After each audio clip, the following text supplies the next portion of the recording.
जय भोलेनाथ। सावन मास की आज की कथा में आप सभी भक्तों का हार्दिक स्वागत है। भगवान भोलेनाथ आपकी समस्त मनोकामनाओं को पूर्ण करे। आज है 19 अगस्त, दिन है बुधवार और आज आप सुनेंगे सावन मास की कथा का 21वां अध्याय। कल की कथा सुनने के लिए आप सभी भक्तों का बहुत बहुत आभार। और अब भगवान शिव का ध्यान करके आज की कथा का प्रारंभ करते हैं। श्री सनत कुमार जी बोले, हे दयानिधे, कृपा करके अब आप पूर्णवासी व्रत की विधि कहिए, क्योंकि हे स्वामी, इसका महात्म सुनने वाले की श्रवण इच्छा बढ़ती है। ईश्वर बोले, हे सनत कुमार, इस सावन मास में पूर्णिमा तिथि को उत्सर्जन तथा उपाकर्म संपन्न होते हैं। पौष की पूर्णिमा तथा माघ की पूर्णिमा तिथि उत्सर्जन कृति के लिए होती है अथवा उत्सर्जन कृति हेतु पौष की प्रतिपदा अथवा माघ की प्रतिपदा तिथि विहित है अथवा रोहिणी नामक नक्षत्र उत्सर्जन कृति के लिए प्रशस्त होती है अथवा अन्य कालों में भी अपनी अपनी शाखा के अनुसार उत्सर्जन तथा उपाकर्म दोनों का साथ साथ करना उचित माना गया है। अतः सावन मास की पूर्णिमा को उत्सर्जन कृत्य प्रशस्त होता है। साथ में ही रीति विधियों के लिए उपाकर्म हेतु श्रवण नक्षत्र होना चाहिए। चतुर्थी पूर्णिमा अथवा प्रतिपदा तिथि में जिस दिन श्रवण नक्षत्र हो उसी दिन रीति विधियों को उपाकर्म करना चाहिए। चतुर्वेदियों का उपाकर्म पूर्णिमा में और शाम विधियों का उपाकर्म हस्त नक्षत्र में होना चाहिए।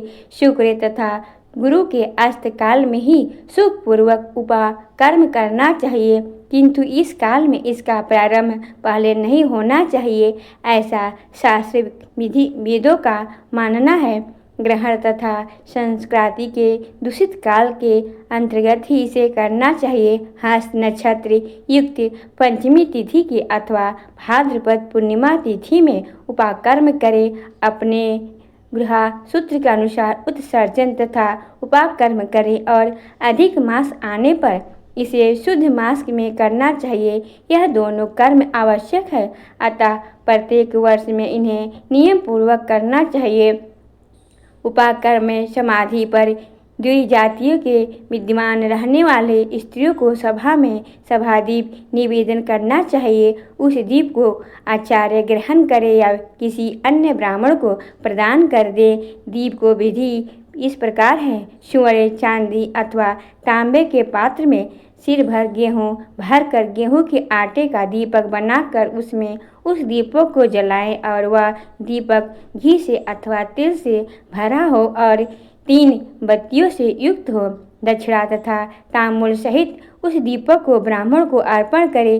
दीपक की तथा ब्राह्मण की विधिवत पूजा करके इस प्रकार से मंत्र बोले, स दक्षिणा स तांबूल समा दीपोत्तम अपितो देवस्य मम संतु मनोर्था, अर्थात दक्षिणा तथा तांबूल से युक्त यह उत्तम सभादीप मैंने देव को निवेदन किया है। मेरे मनोरथ अब पूर्ण हो। सभादीप प्रदान करने से पुत्र पौत्र आदि से युक्त कृत्य उज्ज्वलता को प्राप्त होता है और यश के साथ निरंतर बढ़ता रहता है। इसे करने वाली स्त्री दूसरे जन्म में दिव्यांगनों के समान रूप प्राप्त करती है। वह स्त्री सौभाग्यवती हो जाती है और अपने पति के अत्यधिक प्रिय पात्र होती है। इस प्रकार 5 वर्ष तक इसे करने के पश्चात उद्यापन करना चाहिए और अपने सामर्थ्य के अनुसार भक्ति पूर्वक दक्षिणा देना चाहिए। हे सनत कुमार, यह मैंने आपसे सभादीप का शुभ महात्म कह दिया। उसी रात्रि में स्वर्णाकर्म का करना बतलाया गया है। उसके बाद वहीं पर सर्प बलि की जाती है। अपना अपना गुहा सूत्र देखकर यह दोनों ही कृत करना चाहिए। हैग्री का अवतार उसी तिथि में कहा गया है, अतः इस तिथि पर हैग्रीव जयंती का महोत्सव मनाना चाहिए। उनकी उपासना करने वाले के लिए यह उत्सव नित्य करना बतलाया गया है। श्रावण मास पूर्णिमा के दिन श्रवण नक्षत्र में भगवान श्री हरि हयग्रीव के रूप में प्रकट हुए और सर्वप्रथम उन्होंने सभी पापों का नाश करने वाले सामदेव का गान किया। उन्होंने सिंधु और पित्तेस्ता नदियों में संगम स्नान में श्रवण नक्षत्र में जन्म लिया था। अतः सावरी के दिन वहाँ स्नान करना सभी मनोरथों को पूर्ण करने वाला होता है। उस दिन वहाँ पर सारंग, धनुष, चक्र तथा गदा धारण करने वाले विष्णु की विधिवत पूजा करें। इसके बाद समागम का स्मरण करें, ब्राह्मणों की हर प्रकार से पूजा करें और अपने बंधुओं के साथ वहाँ पर क्रीड़ा करें तथा भोजन करें। स्त्रियों को चाहिए कि उत्तम पति प्राप्त करने के उद्देश्य से जल क्रीड़ा करें। उस दिन अपने अपने देश में तथा घर में इस महोत्सव को मनाना चाहिए तथा गौ की पूजा करना चाहिए और उसके मंत्र का जाप करना चाहिए। यह मंत्र इस प्रकार से है, आदि से प्रणव तथा उसके बाद नमः शब्द लगाकर बाद में भगवते धर्माय छोड़कर उसके भी बाद आत्मे विशोधन शब्द की चतुर्थी विभक्ति आत्मे विशोधनाय लगाना चाहिए। पुनः अंत में नमः शब्द प्रयुक्त करने से 18 अक्षरों वाला ओम नमः भगवते धर्माय आत्मे विरोधनाय नमः मंत्र बनता है। यह मंत्र सभी सिद्धियों प्रदान करने वाला है और 6 प्रयोगों को सिद्ध करने वाला है। इस मंत्र का पूरे चरण 18 लाख तथा 18,000 जप है। कलयुग में इसका पूरे चरण इससे भी 4 गुना जप से होना चाहिए। इस प्रकार करने पर भगवान प्रसन्न होकर उत्तम वांछित फल प्रदान करते हैं। इसी पूर्णिमा के दिन रक्षाबंधन मनाया जाता है, जो सभी रोगों को दूर करने वाला तथा सभी अशुभों का नाश करने वाला है। हे मुनिश्रेष्ठ, इसी प्रसंग में एक प्राचीन इतिहास सुनिए। इंद्र की विजय प्राप्ति के लिए इंद्राणी ने जो किया था उसे मैं बता रहा हूँ। पूर्व काल में 12 वर्ष तक देवासुर संग्राम होता रहा। तब इंद्र को थका हुआ देखकर देवी इंद्राणी ने उन सूर्य से कहा, हे आज चतुर्दशी का दिन है, प्रातः होने पर सब ठीक हो जाएगा। मैं रक्षाबंधन अनुष्ठान करूँगी, उससे आप अजय हो जाएंगे। और तब ऐसा कहकर इंद्राणी ने पूर्णमासी के दिन मंगल कार्य संपन्न करके इंद्र के दाहिने हाथ में आनंददायक रक्षा बांध दी। उसके बाद ब्राह्मणों के द्वारा स्तवन किए गए तथा रक्षा बंधन से युक्त इंद्र ने दानव सेना पर आक्रमण किया और क्षण भर से उसे जीत लिया। इस प्रकार विजय होकर इंद्र तीनों लोकों में पुनः प्रतापवान हो गए। हे मुनिवश्वर, मैं आपसे रक्षाबंधन का इसी प्रभाव का वर्णन कर दिया, जो कि विजय प्रदान करने वाला, सुख देने वाला और पुत्र आरोग्य तथा धन प्रदान करने वाला है। सनत कुमार बोले, हे देव श्रेष्ठ, यह रक्षाबंधन किस तिथि से किस तिथि में तथा कब किया जाता है? हे देव, कृपा करके इसे बताएं। हे भगवान, जैसे जैसे आप अद्भुत बातें बताते जा रहे हैं, वैसे वैसे अनेकों अर्थों से युक्त कथाओं को सुनते हुए मेरी तृप्ति नहीं हो रही है। ईश्वर बोले, बुद्धिमान मनुष्य को चाहिए कि सावन का महीना आने पर पूर्णिमा तिथि को सूर्योदय के समय श्रुति स्मृति के विधान से स्नान करे। इसके बाद संध्या जप आदि करके देवताओं, ऋषियों तथा पितरों का तर्पण करने के बाद सूर्यमय पात्र में बनाई गई स्वर्ण सूत्रों से बंधी हुई मुक्ता आदि से विभूषित विचित्र तथा स्वच्छ रेशमी तंतुओं से निर्मित विचित्र ग्रंथियों से सुशोभित पद गुच्छों से अलंकृत और सरसप तथा अक्षतों से गर्भित एक अत्यंत मनोहर रक्षा अथवा राखी बनाएं। इसके बाद कलश स्थापना करके उसके ऊपर पूर्ण पात्र रखें और पुनः उस रक्षा को स्थापित कर दें। उसके बाद रम्य आसन पर बैठकर सुरित जनों के साथ मंगनाओं के नृत्य गान आदि तथा क्रीड़ा मंगल कृत में संलग्न रहे। इसके बाद यह मंत्र पढ़कर पुरोहित रक्षा बंधन करे। येन वद्दोली राजा दानव वेद महाबले तेन्ना मनो ममदामी रक्षे मांचल अर्थात अर्थात इस बंधन से महान बल से संपन्न दानव के पति राजा बलि बांधे गए थे, उसी से मैं आपको बांधना हूँ। हे रक्षे, चलायमान मत हो। ब्राह्मणों, क्षत्रियों, वैश्यों, शूद्रों तथा अन्य मनुष्यों को चाहिए कि यत्नपूर्वक ब्राह्मणों की पूजा करके रक्षाबंधन करे। जो इस विधि से रक्षाबंधन करता है वह सभी दोषों से रहित होकर वर्ष पर्यंत सुखी रहता है। विधान को जानने वाला जो मनुष्य शुद्ध श्रावण मास में इस रक्षाबंधन अनुष्ठान को करता है वह पुत्रों, पौत्रों तथा सूरत जनों से सहित 1 वर्ष तक अत्यंत सुख से रहता है। उत्तम व्रत करने वाले को चाहिए कि भद्रा में रक्षाबंधन ना करे, क्योंकि भद्रा में बांधी गई रक्षा विपरीत फल देने वाले होता है। नमः शिवाय। आज की कथा का यहीं पर समापन करती हूँ और इसके आगे का अध्याय आप सुनेंगे कल की कथा में। और अब आप सुनेंगे भगवान शिव की अनंत महिमा की कथा। अर्जुन बोले, हे नारद जी, आपने महिषासागर संगम में अद्भुत महात्म का वर्णन किया, उसे सुनकर मुझे बड़ा विस्मय और हर्ष हो रहा है। बताइए किसके यज्ञ से मही नदी प्रकट हुई है। तब नारद जी ने कहा, हे पांडुनंदन, प्राचीन काल में इस पृथ्वी पर इंद्रदुम्न नाम से प्रसिद्ध एक राजा हो गए हैं।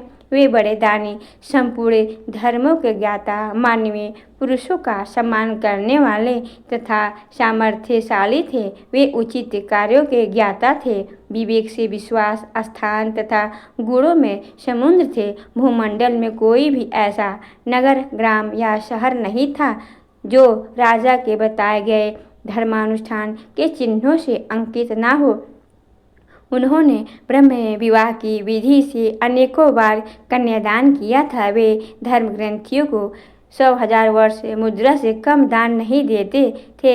10वीं तिथि रात्रि काल में हाथी की पीठ पर नगाड़ा रखकर उनके पूरे नगर में बजाया जाता और यह घोषणा की जाती कि कल प्रातः काल एकादशी का व्रत है और यह व्रत सबको रखना चाहिए।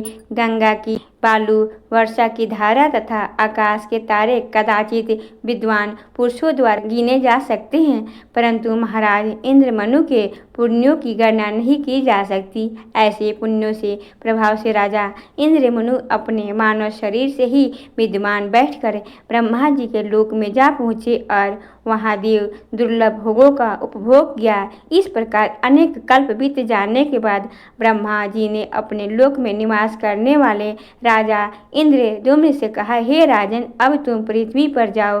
राजा ने ब्रह्मा जी को यह बात सुनी और सुनने के साथ ही अपने पृथ्वी पर आया हुआ देखा। उसके बाद राजा इंद्रदुम्न ने मार्कंडेय मुनि, नारी, जगबंग, प्रकार, वर, अलुक, चिराऊ, दिघराज एवं मयंक कछुए से मिले और बोले कि स्वयं 4 मुख वाले ब्रह्मा जी ने मुझे स्वर्ग से निकाल दिया है। इसके कारण मैं बहुत लज्जित हूँ, अतः बार बार पतन होने से दोष से दूषित स्वर्गलोक में अब मैं नहीं जाऊँगा। अब तो मैं अविद्या और पाप का नाश करने वाले विवेक वैराग का आश्रय लेकर ज्ञान प्राप्ति पूर्वक मोक्ष के लिए यत्न करूँगा। इसीलिए यदि आप अपने घर पर आए हुए मुझ अतिथि का आज सत्कार करना चाहते हैं तो मुझे किसी ऐसे गुरु का पता बता दीजिए जो मुझे इस संसार सागर से पार करने वाला हो।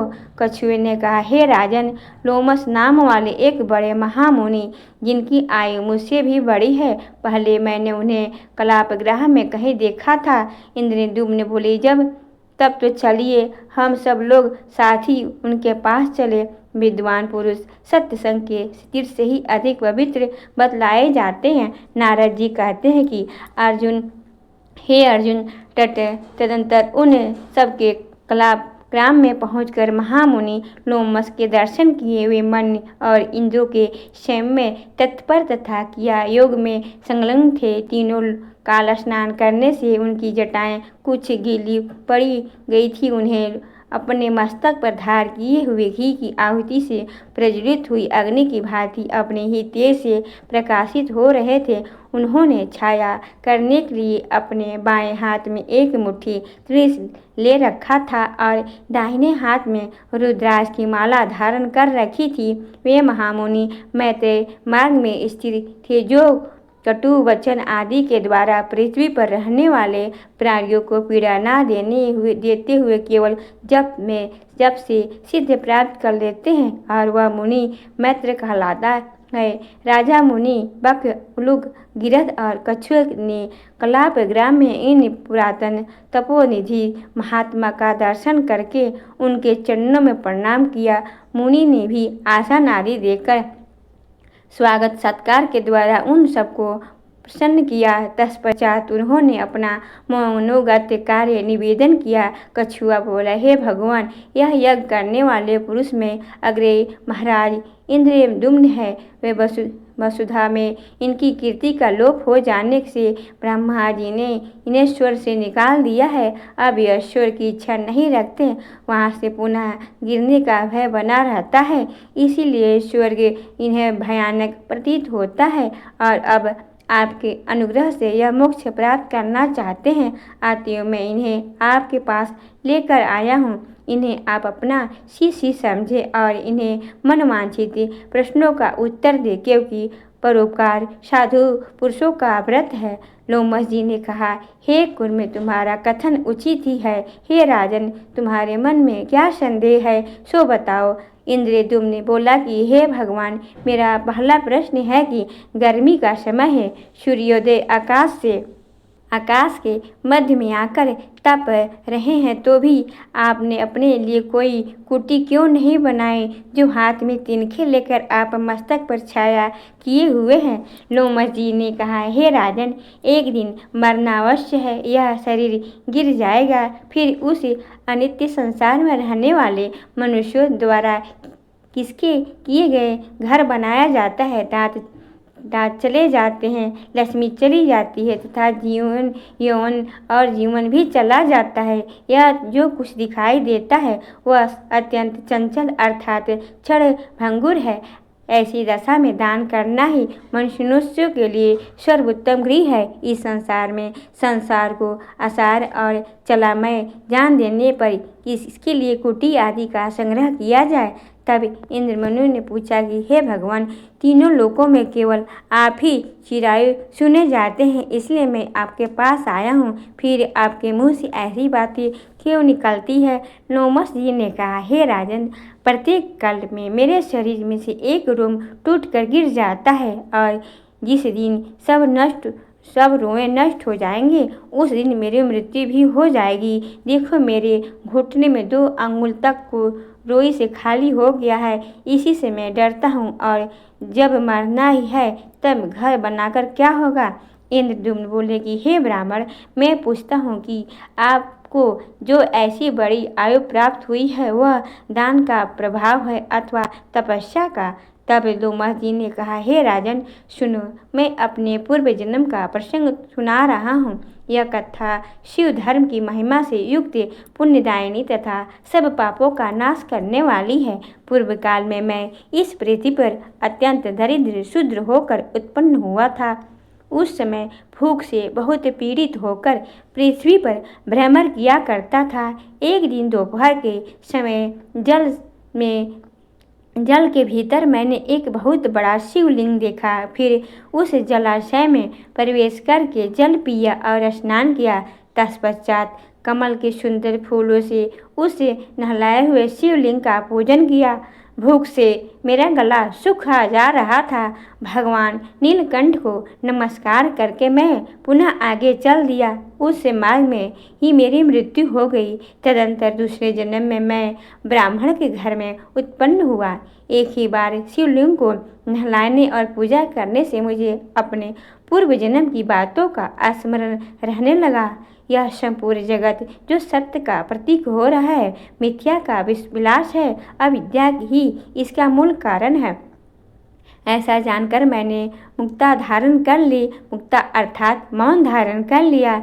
उस ब्राह्मण ने भगवान शंकर की भली भांति आराधना करके वृद्धावस्था में मुझे प्राप्त किया था, इसलिए मेरा नाम ईशान रखा। मेरे माता पिता के मन को महामाया ने ममता में बांध रखा था। वे मेरा गूंगापन दूर करने के लिए नाना प्रकार के मंत्र यंत्र तथा दूसरे उपाय भी किया करते थे।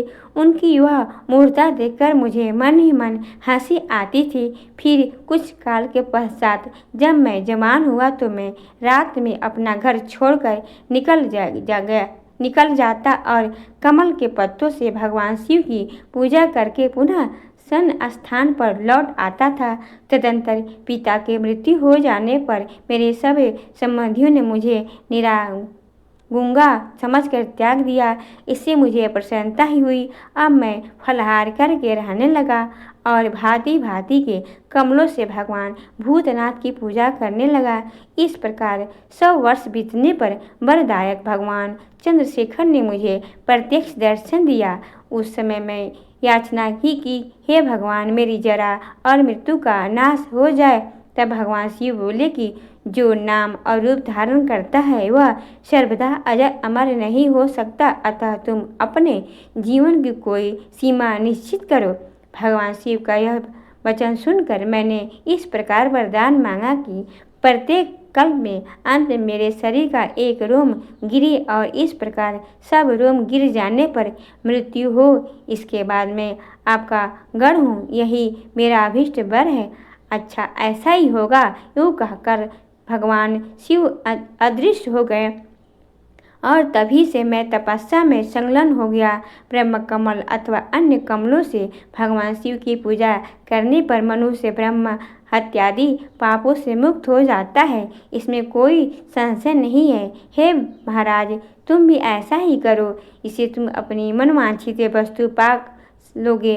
भगवान शिव के भक्तों के लिए त्रिलोकी में कुछ भी दुर्लभ नहीं। ज्ञानेंद्रियों को ब्रह्म विषयों में होने वाली प्रवृत्ति को रोककर उन सबका भगवान सदाशिव में नित्य लय करना अतरंग कहलाया है। अतरंग का साधन कठिन होने के कारण भगवान शिव ने स्वयं ही बहिर्योग का इस प्रकार वर्णन किया है कि 5 भूतों के द्वारा भगवान शिव का पूजन बहिर्योग है, अर्थात पृथ्वी, जल, अग्नि, वायु और आकाश, यह सब भगवान शिव की पूजा के उपकरण है।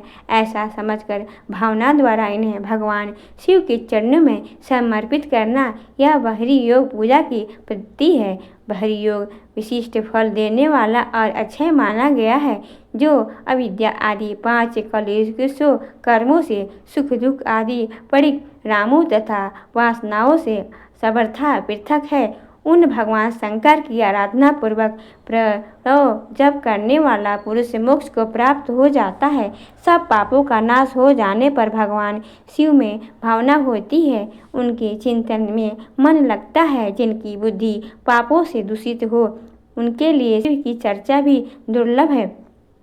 भारतवर्ष में जन्म होना दुर्लभ है, भगवान शिव का पूजन दुर्लभ है, गंगा स्नान भी दुर्लभ है, शिव की भक्ति अत्यंत दुर्लभ है, ब्राह्मणों को दान देना दुर्लभ है, अग्नि की आराधना भी दुर्लभ है और थोड़े से पुण्य वाले पुरुष के लिए भगवान पुरुषोत्तम की पूजा का अवसर तो और भी दुर्लभ है। पूर्व काल में महादेव जी की आराधना करके जिस प्रकार मेरी आयु बड़ी हुई वह प्रसंग मैंने तुम्हें सुना दी है। भगवान शिव की भक्ति करने वाले महात्मा पुरुषों को त्रिलोकी में कुछ भी दुर्लभ दुष्प्राय अथवा असाध्य नहीं है। जिनकी इच्छा से यह संपूर्ण विश्व उत्पन्न होता है, स्थिर रहता है और अंत में संसार को संहार को प्राप्त हो जाता है, उस भगवान शंकर की शरण में कौन नहीं जाएगा। हे राजन, यह रहस्य की बात है।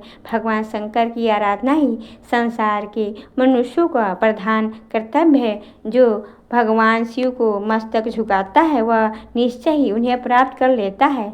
नारद जी कहते हैं कि मुनिवर लोमस के यह वचन सुनकर राजा इंद्रद्युम्न ने कहा कि अब मैं आपको छोड़कर दूसरे किसी के पास नहीं जाऊंगा। यही आपसे अनुग्रहित होकर अब मैं शिवलिंग का आराधना करूंगा, जो कि मनुष्यों को सब प्रकार की सिद्धि प्रदान करने वाला है।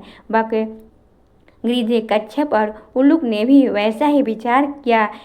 मुनिवर लोमस बड़े शरणागत वत्सल थे। उन सबको लोगों पर दया करके उन्होंने शिव दीक्षा की विधि से लिंग पूजन उपदेश दिया। सच है, साधु पुरुषों की समागम तीर्थ से भी बढ़कर है। उसका परिवक्त फल तत्काल प्राप्त होता है तथा वह तुरंत पापों का नाश करने वाला भी है। साधु सभा अर्थात सत्संग रूपी सूर्य का उदय कोई अद्भुत और अनिवर्चनीय प्रभाव रखता है, क्योंकि वह अंतःकरण में व्याप्त हुए अज्ञान अंधकार का अत्यंत विनाश करने वाला है।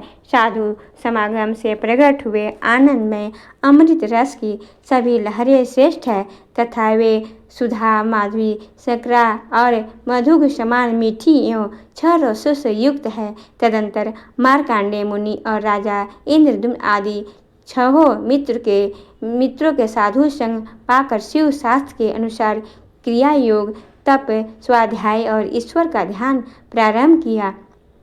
एक समय उनके तपस्या काल में ही लोमस मुनि का दर्शन करने के लिए उत्सुक होकर तीर्थ यात्रा के प्रसंग में मैं वहां गया, क्योंकि तीर्थ यात्रा के प्रसंग से महापुरुष के दर्शन के लिए जाना ही यात्रा का प्रधान उद्देश्य है।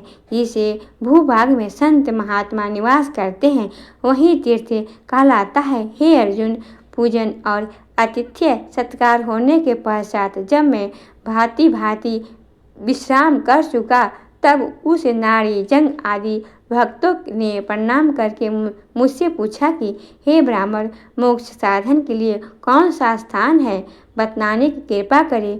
उनके ऐसा पूछने पर मैंने कहा कि तुम लोग महासुरस से यह बात पूछो, वे तुम्हें सब तीर्थों से फल की प्राप्ति कराने वाले तीर्थों का स्थान का पता बतलाएंगे। वे बोले कि योगी सरवत जी कहाँ तपस्या करते हैं, यदि जानती हो तो बतलाइए।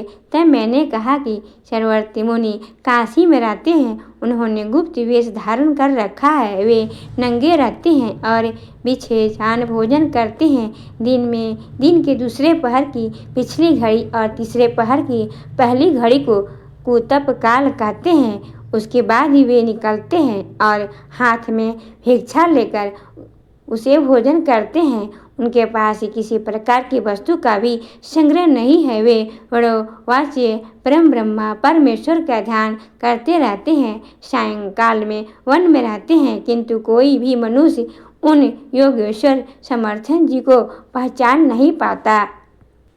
ना पहचानने का एक कारण भी है कि उन्हीं के वेश और चिन्ह धारण करने वाले दूसरे लोग भी वहाँ रहते हैं। मैं एक ऐसा लक्षण बतलाता हूँ जिनसे कि तुम लोग समर्थ जी को पहचान लोगे। रात को उस चौड़ी सड़क पर जो नगर के मध्य से होकर निकलती है, तुम लोग एक मुर्दा लाकर जमीन पर इस ढंग से रखना जिससे कि दूसरों को उसका पता ना चले और स्वयं उससे थोड़ी ही दूर पर खड़े रहना। जो कोई भी उस भूमि के निकट तक आकर सहसा ही लौट पड़े वही स्वर्थ है। यह मुर्दे को शल्य समझकर उसे लांग कर नहीं जाते। यह एक संशय रहित पहचान है। इस प्रकार जब सर्वर्थ जी मिल जाए तब विनीत भाव से उनकी शरण में जाकर उनसे अपनी इच्छा अनुसार प्रश्न करना। यदि वे पूछे कि मेरा पता किसने बतलाया है तो मेरा नाम प्रकट कर देना। नमः शिवाय। आज की कथा का यहीं पर समापन करती हूँ और इसके आगे का वृत्तांत आप कल की कथा में सुनेंगे। उम्मीद करती हूँ कि यह कथा आपको पसंद आई होगी। तो अगर कथा पसंद आई है तो वीडियो को लाइक कीजिए, संभव हो तो शेयर भी किया कीजिए। और जो भक्त इस चैनल पर पहली बार आए हैं, अभी तक चैनल को सब्सक्राइब नहीं किया है, तो आज की वीडियो अगर आपको अच्छी लगे तो चैनल को सब्सक्राइब करके बेल आइकन को ज़रूर प्रेस कर लीजिए। इससे यह होगा कि इस चैनल पर जो भी वीडियो अपलोड होगी उनकी सभी नोटिफिकेशन आपको सही समय पर प्राप्त होगी। मिलती हूँ मैं आपसे अगले वीडियो में। तब तक लिए ओम नमो भगवते वासुदेवाय नमः।